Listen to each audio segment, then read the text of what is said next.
program is part of the Scene Project's podcast network. The Scene Project features interviews with independent musicians, comedians, and artists from across the Midwest. Become part of our community and support local art wherever you are.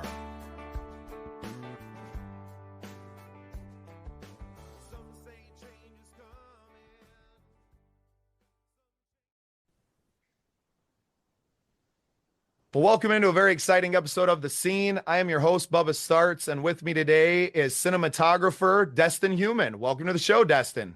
Hey, thanks, Bubba. I appreciate you having me on here. It's an honor, and I just want to let you know that I appreciate everything you do for our small community here. Well, thank you. It's really an honor for me to get to talk to and talk about so many talented people. Before we get too far into what we're both doing, because we're extremely busy guys, why don't you give people just a little bit of backstory on yourself and who you are and what you do? Yeah, so my name is Destyn. I was born and raised here in the Black Hills. I'm in Spearfish, South Dakota, and I am a commercial and documentary cinematographer. Pretty much just an overall filmmaker. I'm trying to tell stories, whether that's for businesses or through documentaries, and yeah, I pretty much live life through film. So. And it's amazing, right? I mean, you are the man behind the camera as I am the one in front of it, right? So I need people like yourself who want to tell the story through that lens, because that's just not what I do. Yeah. I can't do it at all. So you explicitly asked me not to ask you how you got started, so I'm not going to do that. But Great. how did the I mean, you've been at this professionally. You're a very young man still. How did it get to this is what I'm going to do for a living and commit to this? Were you always, interested in shooting videos like on the phones and stuff growing up, and it just kind of evolved, or? Yeah, the real answer is my mom always like bought cameras because she wanted to, record our family life and stuff. And then she was always interested in new technology, so she would hand those cameras down. And then we lived kind of out in the middle of nowhere, so I wasn't in like the neighborhood. There was like no houses around us, so it was just me and my imagination growing up quite a bit. And so I would use those cameras to just like film my dogs, make movies with my dogs. I would like pretend to be radio hosts with the cameras. Yeah, and so I've always had an interest in creating uh, worlds through video. And then, as I graduated high school, I thought I was going to go the journalist route, specifically through sports, of course. Um, and through doing sports journalism, my favorite thing was when I was working with cameras and telling stories through that visual narrative. Um, you know, so then it just kind of went from there. I ended up trying out a little bit of everything through film and kind of figured out what I like and what I don't like. And so I've kind of stuck to my niche, and I've kind of just like grown from there. And yeah, it's kind of crazy. I just want to make the point that with everything changing, it's like a content-based world. I think when I take what our modern society looks like and separate from what like marketing needs are and everything, I think at my core, even if I was like a bricklayer or a roofer or something, if I wasn't doing this, I would still be a filmmaker like on the side. I would still be making movies because that's just like what I want to do, whether there's money there or not. So, Well, and I think that you landed in a situation where you were able to kind of begin working with your passion right away, right? You never really yeah. had to go and get the regular job. And for me, and it's not talking any smack, I was a welder for 5 years. I was working in the factory, but it was crushing my soul, man. I was not living to my highest purpose. I was not able to do the things that I'm really good at, which is organizing people, which is bringing people together around music mostly, but just bringing people together and having interesting conversations, which has led us now to podcasting. And little did I know 8 months ago that podcasts were going to be the only media in, November. right? And I think with the election cycle this year showed us what the future of media is. When Elon Musk came out and said, "We are the media," I was just like, yes, yes, because I believe that the people that I'm connected with are much more worthy of people's time and adoration than the people that they've been feeding us through the mainstream media for the last, I'm 38, so the last 4 decades at least, and certainly for much longer. So a partnership and relationships with people like you that understand the visual storytelling aspect of these things is so critical. And I love what you do. I know you've done a lot of weddings. I don't know if you're doing that a lot anymore, but the storytelling you've done through some of the videos for these weddings are just incredible, man. I mean, that's what people want. People want to feel special. We all want to feel like rock stars, and you're able to deliver that to them in video form on the biggest days of their lives, right? And it took me until like this year to realize that, for most people that is their time.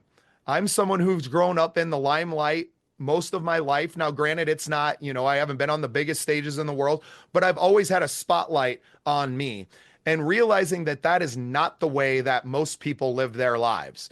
They live their lives in the darkness and on the sidelines most of the time. And then that wedding is their one, that's their spotlight moment, right? So I love what you do there. Was there a passion for telling those very personal stories for you? I mean, I think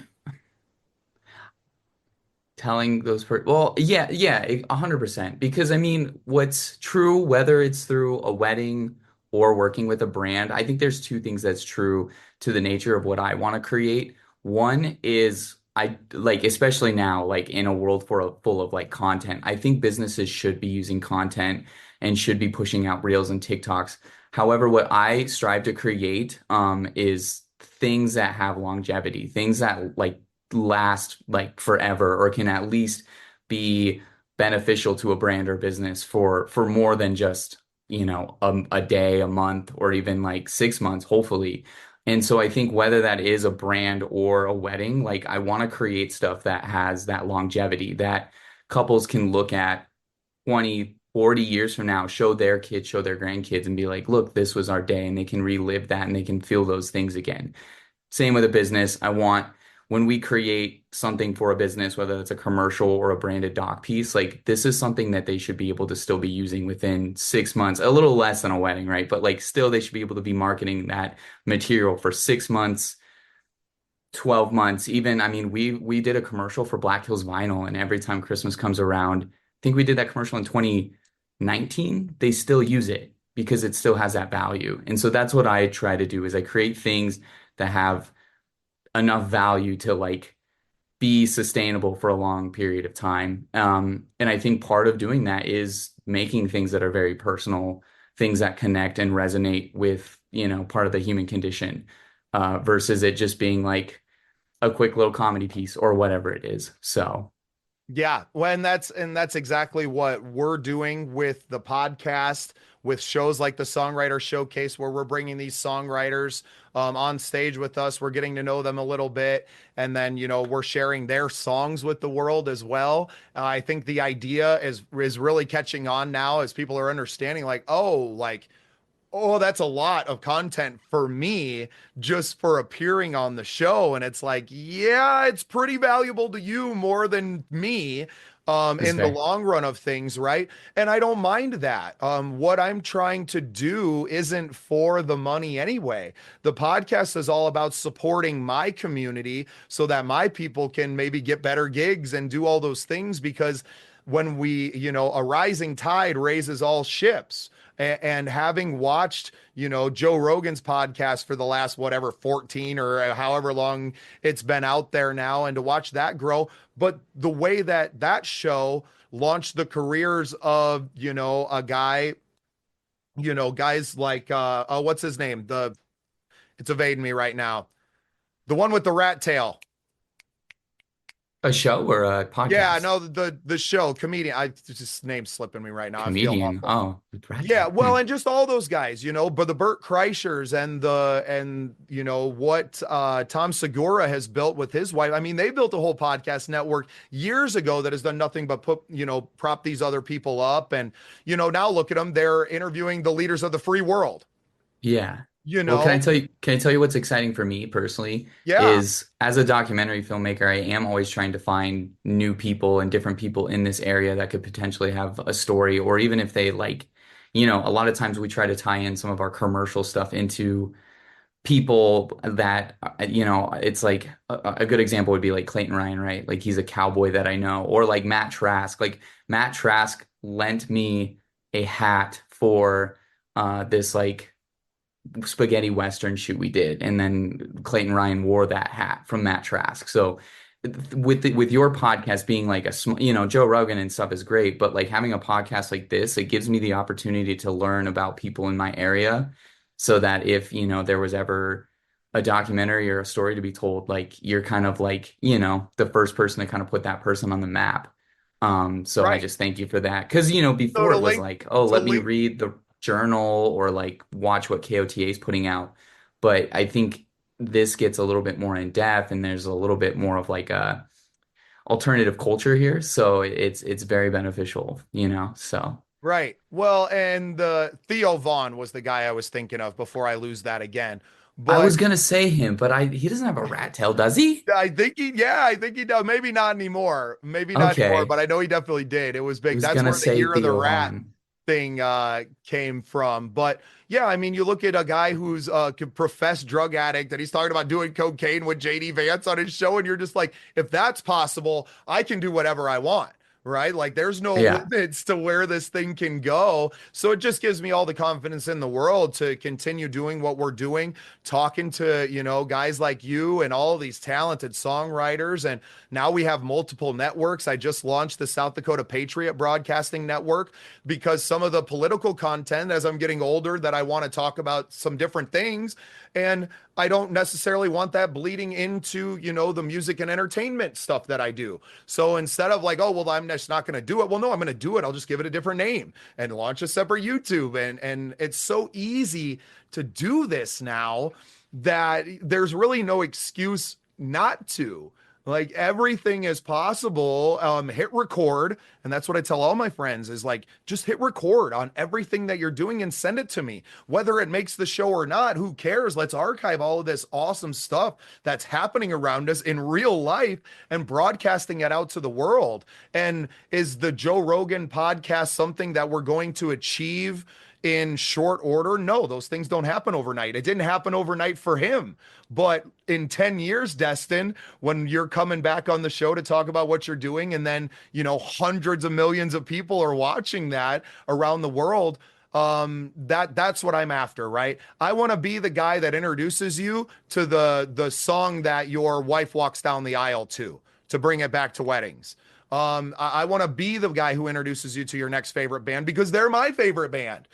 Clayton Ryan's a great example. He was on some of our first episodes for a reason. I was watching what he was doing. I was excited about it. I'm like, hey, man, I got to get you on to talk about what you're doing. And then from there, who else wants to get on the phone? Who else wants Yeah. to talk about the exciting things they're doing? And then call me every time you got something going on. I want to be your media outlet.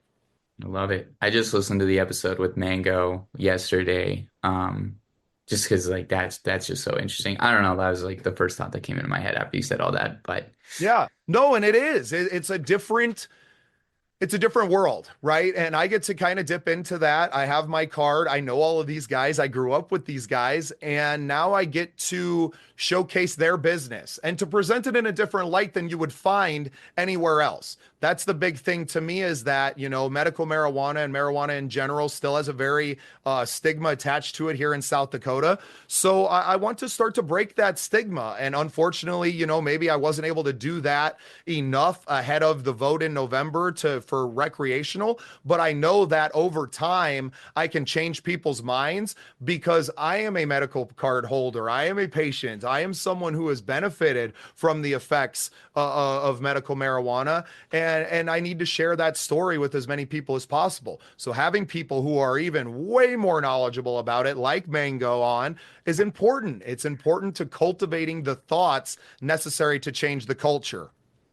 Right. 100%. 100% agree. So, I'm so I glad we're mean, recording this and I just snagged that. That's why I live my life behind a microphone, right. Destin. I'm always saying some crazy poignant stuff to my friends and then it's just gone, and I'll Yeah, never that's say it the fair. same way again. So yeah, why not just hit record and let it go? I Right. can't let you go, and we can't go any further in the program without bringing up your hockey career, your attachment to the Rapid City Rush organization. I mean, how cool is it to see your videos playing on the big screen at the games and knowing that people are, ingesting that content in that live setting, when they're scoring goals and during the game? I mean, honestly, it's still even, Rush has been a client now for about 4 years, and it's still like kind of hard to fathom the fact that that's a thing for me because, like Rush are very much a staple in the community, and they have been since they started back in 2008. And so, and the fact that that is a professional team that has a connection into the NHL, it is a big deal, So yeah, it's every time I get to create something for that big screen, it's honestly it's one of the most rewarding things that I do for sure is everything to do with the Rapid City Rush. And then of course, being, a big hockey fan myself, a hockey player myself, like yeah, combining my two biggest passions, filmmaking and hockey, and putting them together, it's literally a dream come true for me, to be honest. Well, it's got to feel like the songwriter showcase does for me. On Sunday, I got this stupid smile plastered on my face the entire day because I'm sitting here and I'm listening to some of my best friends play their songs and getting to feel those emotions and getting to share their story with the world. It's hard for me to not be overcome by emotion in those moments. And when you can bring the passions that you have together and to do them both at the same time is such a blessing. Yeah. I mean, what's funny is I think Rush actually was like one of the moments, growing up I was a season ticket holder. Um and those opening videos at those games were always like so huge for me. I always couldn't wait to watch them.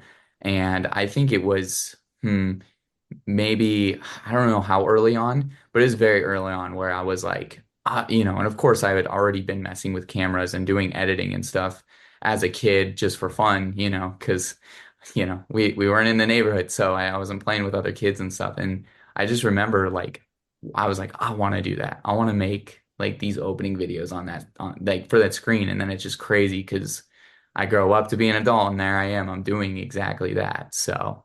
So now the next step is dreaming about doing the opening videos for your beloved Colorado Avalanche, right? Oh, I mean, yeah, that would be amazing. I mean, just to even do something for that team or an NHL team in general, it would be pretty huge. So, Well, and I know guys that are working in the Viking organization and doing some marketing stuff. He was just on the field for Monday Night Football. My good friend Eli I Corbett. was gonna say, was that Eli? I know Eli, Yeah, yeah. yeah. And I thought you guys might know each other. Eli's a great kid. I mean, I remember supporting him and his band way back in the day. They were from the Lee Deadwood area and putting them on a show, well, I mean, in 2010, right? And supporting these kids then. And now these, they were kids then. They were 18, 17, some of them. And now to look at them as grown men and doing great things. Some of his other bandmates are coaching the high school team now, the high school baseball team in Deadwood there. Getting to watch these young men grow up has been a real treasure, right? And now realizing almost in real time that now I get to do this with all these people that I'm meeting. Now I get to celebrate all of these people and all of these wins that we're going to celebrate just because they've been on the podcast. I mean, once you're a part of the scene, you're family. So I'm going to celebrate every single win with you. And Destin, I've been celebrating your wins for a long time, man. Your Yeah, content you speaks have. for itself.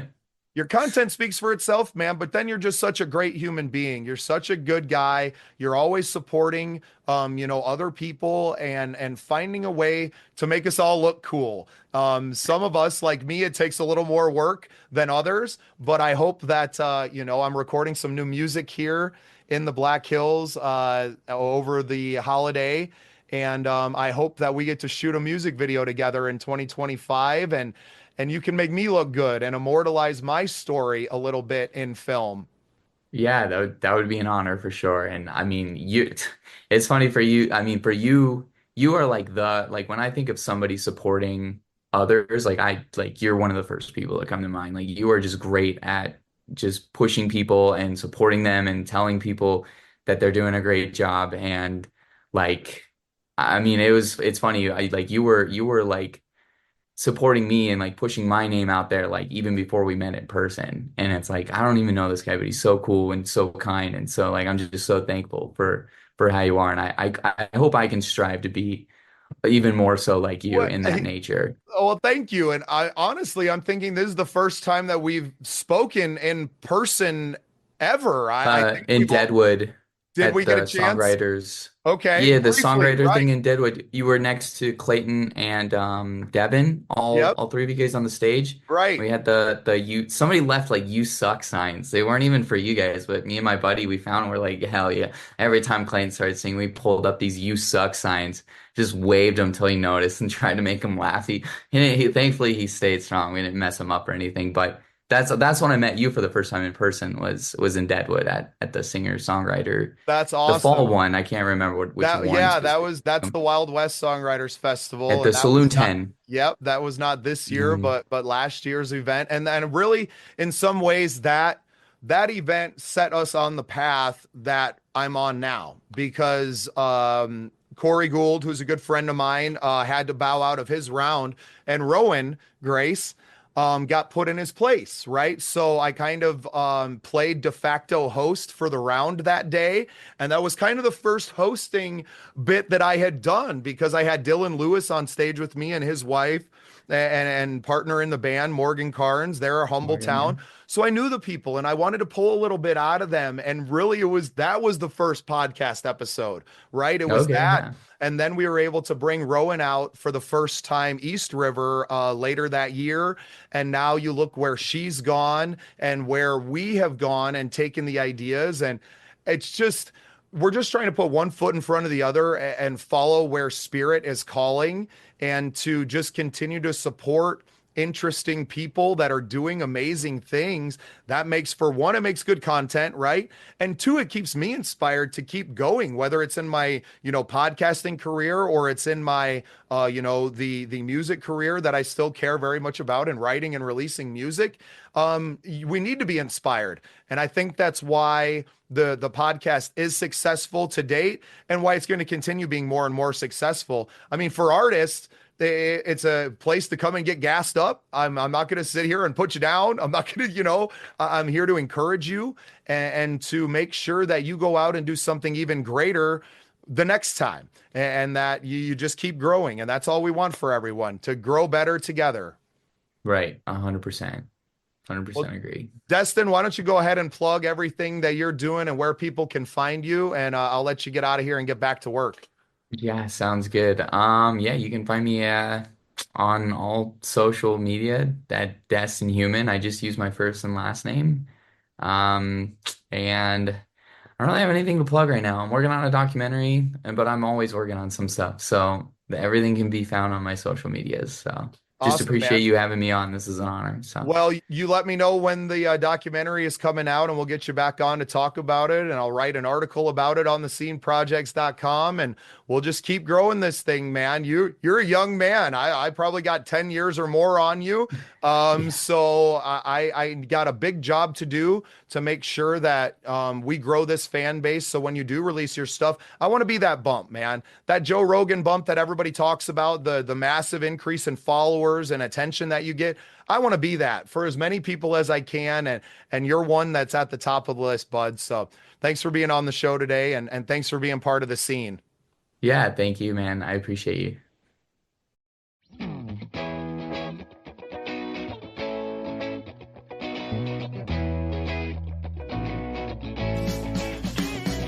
Thanks for tuning in to the Scene Projects Podcast Network.